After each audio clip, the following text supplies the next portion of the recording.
I spent 1 week in Warsaw, Poland, and let me tell you what I did. First of all, I flew from JFK Airport in New York to Chopin International Airport in Warsaw on LOT Polish Airlines. The direct flight was 8.5 hours overnight, which was convenient since I arrived in the morning. From the airport I took an Uber to the city center. I stayed on Nawisłate Street. The ride took about 15 minutes and cost me $11. My goal was simply to enjoy the capital. I never used public transportation, I walked everywhere.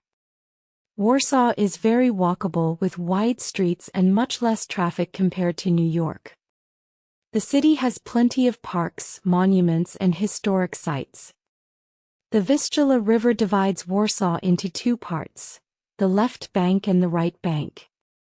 Most of the historic sites, including the Old Town, Royal Castle, and Royal Route, are on the left bank, which is where I spent all my time. The right bank, known as Praga, also has historic neighborhoods with pre-war buildings and old churches, but I never visited that side. I had more than enough to see and do on the left bank in the historic district in the modern downtown area. The September weather was great, not too hot and not cold. I was lucky that it didn't rain.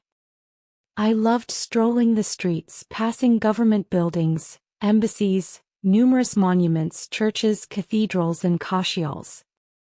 With both tourists and locals around, the atmosphere was very peaceful.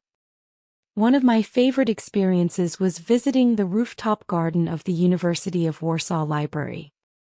From the top, you get a beautiful 360-degree view of the city, the skyline, the river, and the surrounding neighborhoods.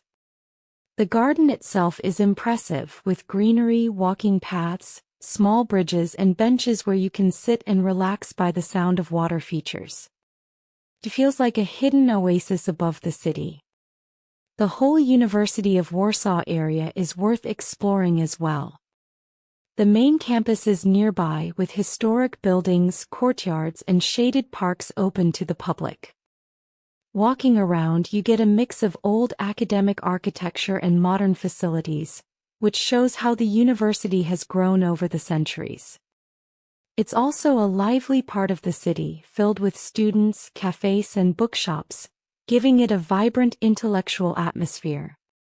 Some of the city's most important museums are not only close by, but can also be visited for free if you time it right.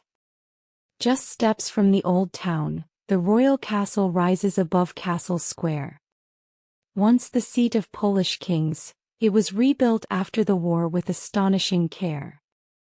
On Wednesdays, the doors open free of charge, inviting anyone to wander through its grand halls and imagine the life of the monarchy. A short stroll along Nawisłate and the Royal Route takes you to the National Museum, one of the largest in Poland. Inside you'll find medieval altarpieces, Polish masters like Matejko, and even Impressionist paintings. On Tuesdays the permanent exhibitions are free, making it the perfect stop for art lovers. Not far away, in a former power station, the Warsaw Uprising Museum tells the dramatic story of 1944. It's one of the city's most moving places, filled with sounds, film, and personal memories. Every Monday admission is free, and the lines of visitors prove just how important this story remains. For something more peaceful, you can head out toward Wilano, where King Jan III Sobieski built his summer residence. The palace, often called the Polish Versailles, opens its doors for free on Thursdays, combining Baroque architecture with gardens that feel like a world away from the busy capital. And if you're curious about science, the Geological Museum, filled with minerals, fossils, and even dinosaur skeletons, is one of those rare places in Warsaw that's always free.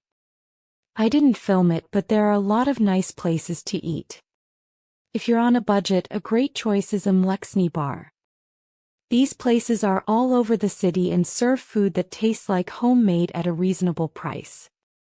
You can also order food to take home. In general, I really enjoyed Warsaw.